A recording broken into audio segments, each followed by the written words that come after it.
On the morning of my wedding, I found my neighbor had poured buckets of oil across the street, screaming, "You're not blocking my driveway for your stupid party!" When I tried to reason with him, he tossed a beer can at me and yelled, "Go cry in your dress!" We cleaned it up and went ahead with the ceremony, but when the police showed up mid-vows and hauled him away for vandalism, the entire guest list cheered. I'm Joe. I live in York, Pennsylvania, not a big city, not a small town either. Just a regular place where people mow their lawns on Sundays and wave to each other out of habit. My wife Rachel and I had been planning our wedding for over a year. We didn't have money for a big venue or anything fancy, so we chose something simple, a backyard ceremony at my parents' place. It was going to be honest, laid back, surrounded by friends and family, the kind of thing we always pictured. Everything was going great until Marty decided to snap. Marty lives 3 houses down from my parents. I wouldn't call him a neighbor. I'd call him a problem that walks on 2 legs. He's in his 50s, drives a dented Dodge Ram that hasn't passed inspection since probably 2009, and spends most of his time in his garage blasting classic rock and yelling on speakerphone. He drinks from noon onward. Every day. Doesn't matter if it's a Tuesday or Christmas morning. I'd had issues with him before. Loud music at night, his dog digging up my mom's flower beds, him screaming at the mailman once because he folded the envelopes. But nothing serious.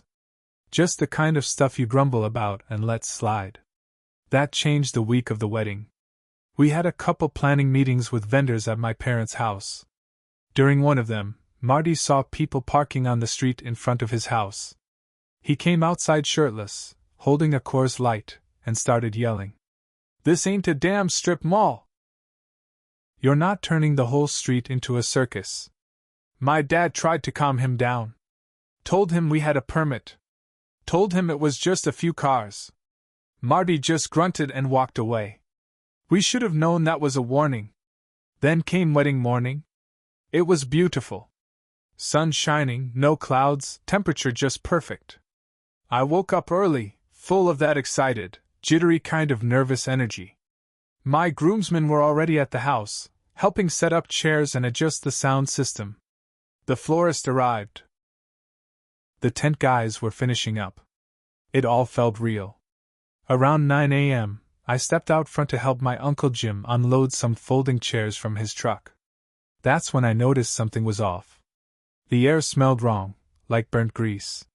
And the pavement in front of our driveway looked like it had been rained on. But it hadn't rained. I crouched down and touched it with my hand. My fingers came back slick and black. Motor oil. I looked up and saw a trail of dark patches leading all the way up the road, straight to Marty's house. And there he was, sitting in a lawn chair with a beer, no shirt, just staring at me.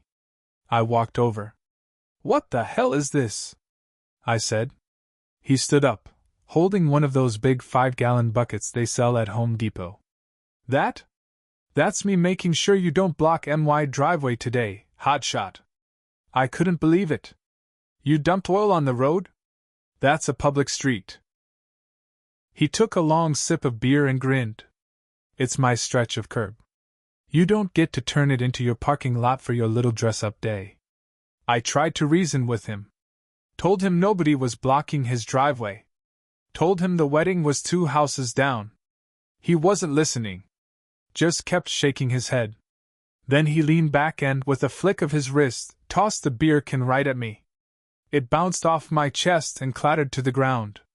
"Go cry in your dress," he shouted. That did it. I turned around and walked away, because if I didn't, I'd have decked him.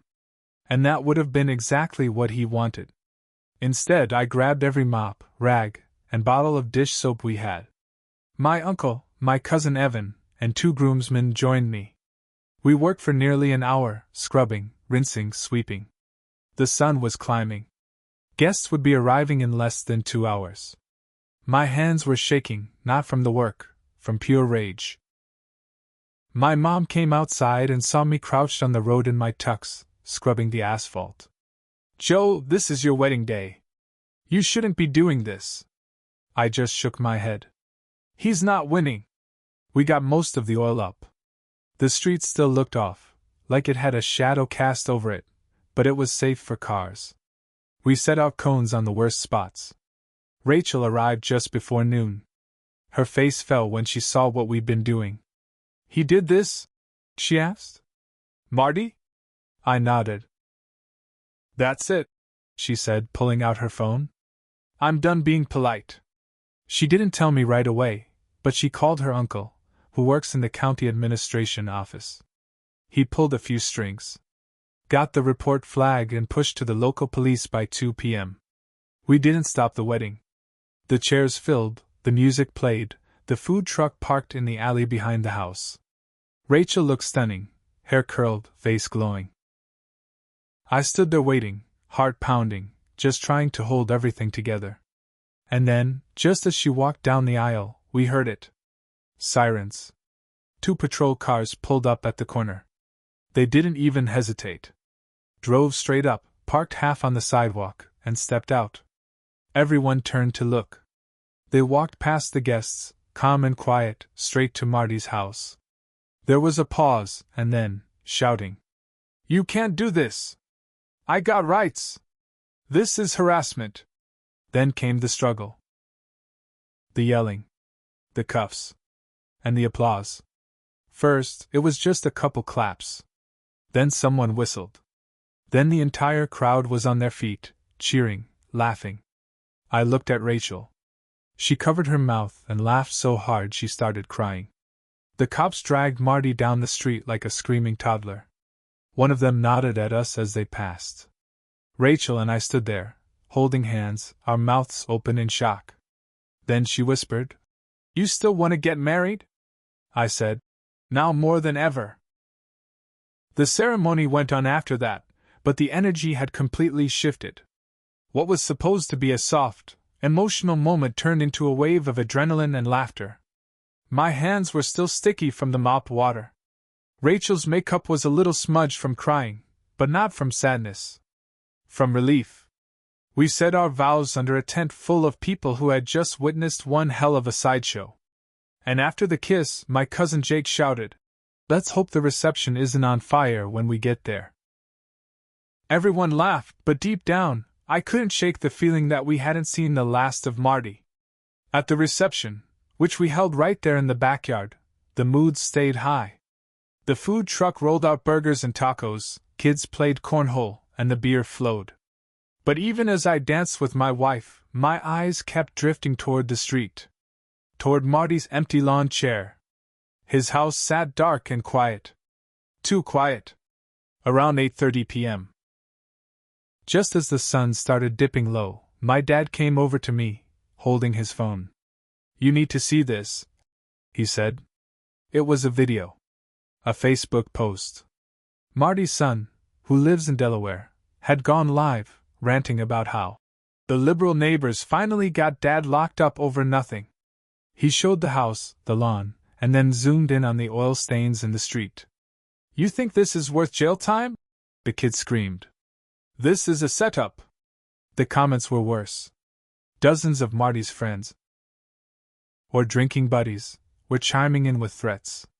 One said, I'd burn the whole block down before I let anyone humiliate me like that. Another, that groom better sleep with one eye open. I looked at Rachel. Her face dropped. They're blaming us? She asked. He did it. We tried to enjoy the rest of the night, but it wasn't the same. My cousin stayed sober and volunteered to stay out front. My uncle double-checked the locks. At the end of the night, when Rachel and I headed to the hotel, my dad promised to keep watch. Said he had his old .38 still in the lockbox, just in case. The next morning, we were supposed to leave for a weekend in the Poconos, just a short getaway until we could afford a real honeymoon. But instead, I woke up to a dozen missed calls. While we were asleep, someone had thrown a brick through my parents' living room window. It had a note taped to it. Ruin a man's life, we ruin yours. No signature. Just oil smears. Rachel cried. My mom was shaken. My dad was furious. And me? I was done playing nice. I didn't call the cops. Not right away. Instead, I drove straight to Marty's house. A different car was in the driveway, one I didn't recognize. I knocked on the door hard, loud enough to wake the whole street. A woman answered. Late 40s, messy bun, tired eyes. Can I help you? She said. Is Marty here? He's not allowed back until the court hearing, she said, folding her arms. I'm his sister. Then maybe you can explain why your family is threatening mine. Her face went stiff. Nobody's threatening anybody. I pulled out my phone. Showed her the video. The brick. The note. I'm not playing games. I told her. If this keeps going, I will press charges. And I'll take it further than vandalism this time. She didn't say anything at first. Then, in a quieter voice, she said, Marty's not stable. He hasn't been right since the divorce. He drinks too much. You embarrassed him. That's all this is. He embarrassed himself. I said. All I did was get married. She shut the door in my face. Later that day, I filed a full police report. I gave them everything, the video, the brick, the threats. They said they'd start investigating, but they couldn't prove who threw the brick yet. We cut our trip short. Moved back in with Rachel's parents for a while. And for the next week, every time I walked out to the car, I scanned the street. Watched for Marty's truck. Listened for any noise at night. I knew something else was coming. And I was right. It happened 3 nights later. Rachel and I were staying in her old bedroom at her parents' place. We'd started to let our guard down. The police hadn't called back. No new threats had shown up. I even joked that maybe Marty had finally crawled back under whatever rock he came from. That night, around 2 a.m., I woke up to the sound of tires squealing outside. Rachel sat up in bed. What was that? We both ran to the window. A pickup truck, old, loud, no plates, peeled away from the curb and disappeared down the road. At first I thought it was just a drunk driver, until I noticed the smoke. Rachel screamed. The driveway was on fire. Not a big fire, but enough. Someone had poured gas across the asphalt and lit it. The flames danced just a few feet from Rachel's dad's truck. Her father came running out with a garden hose. I grabbed the fire extinguisher from the kitchen. Between the two of us, we got it out in less than 5 minutes. But the damage was done, the message was clear. This wasn't over. The police came again. They took pictures. Collected some blackened pieces of cloth, probably used to light it. But there was nothing else. No video. No witnesses. They asked if we had enemies. I said, just one. But it turns out I was wrong. The next morning my mom called. She sounded different. Flat. Almost hollow. You need to come home, she said. What happened now? It's not what happened. It's what I found. When we got there, she was waiting with a manila folder. Inside were copies of 2 letters. Both handwritten. Both mailed to different addresses on our block. The notes accused Rachel of cheating. Said the baby she was supposedly carrying wasn't mine. Called her a liar in a white dress. They weren't signed. But one thing was clear, someone was trying to poison the whole neighborhood against us. And somehow, they had her medical info, even though we hadn't told anyone about the pregnancy yet. Rachel broke down. How do they know? She whispered. I had a theory. Only a few people knew she was pregnant, me, her parents, her OBGYN, and my cousin Melissa. Melissa, who had spent most of the wedding glued to her phone, rolling her eyes when Rachel's name came up. I called her. She didn't even deny it. I didn't write anything, she said. But people deserve to know the truth. Rachel's not perfect, Joe. You think you married some saint? That's when I realized this wasn't just Marty anymore.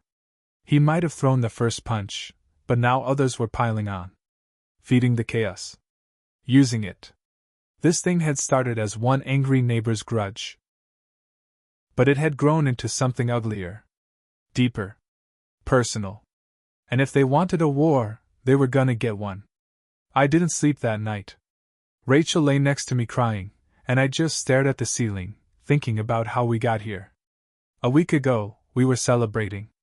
Now our families were fighting. People were whispering behind our backs. Someone had tried to burn our driveway. And Rachel's cousin, the one who had driven in from Boston for the wedding, texted her saying, "Sorry you're going through all this. Maybe you should have waited to get married." That's when I snapped. I wasn't going to play defense anymore. I wasn't going to keep reacting. I was going to take action. So I made a list. Every person who had joined in, who had fanned the flames, Marty, his son, my cousin Melissa, a few of the neighbors who forwarded those anonymous letters. I went full deep dive. Public records. Social media. I pulled every scrap I could find. Marty's son? On probation for a DUI 2 years back. He was legally not allowed to leave Delaware without permission. Guess where he posted a selfie the night before the fire? Yep, York, Pennsylvania, standing in front of a gas station 2 blocks from our house. Melissa? She was working under the table for a daycare, not reporting income. The daycare itself had no license. 2 neighbors? One had a backyard shed loaded with unregistered hunting rifles. I knew, because he used to brag about it when he got drunk at barbecues. The other was running a not-so-legal Airbnb on weekends, against HOA rules. I packaged everything up. Every file. Every photo. Every receipt. Then I sent it to the right places, quietly. Tip lines, city code enforcement, state licensing boards. No return addresses. No names. And then I waited. One by one, the dominoes fell. Marty's son got picked up for violating probation. He tried to deny he was in town until the police pulled the gas station's security footage. He spent 30 days in county lockup. The daycare where Melissa worked? Shut down. State investigators showed up with clipboards. Her boss got fined. She got fired. She messaged me 2 days later. "You're a psycho." I didn't respond. The neighbor with the guns?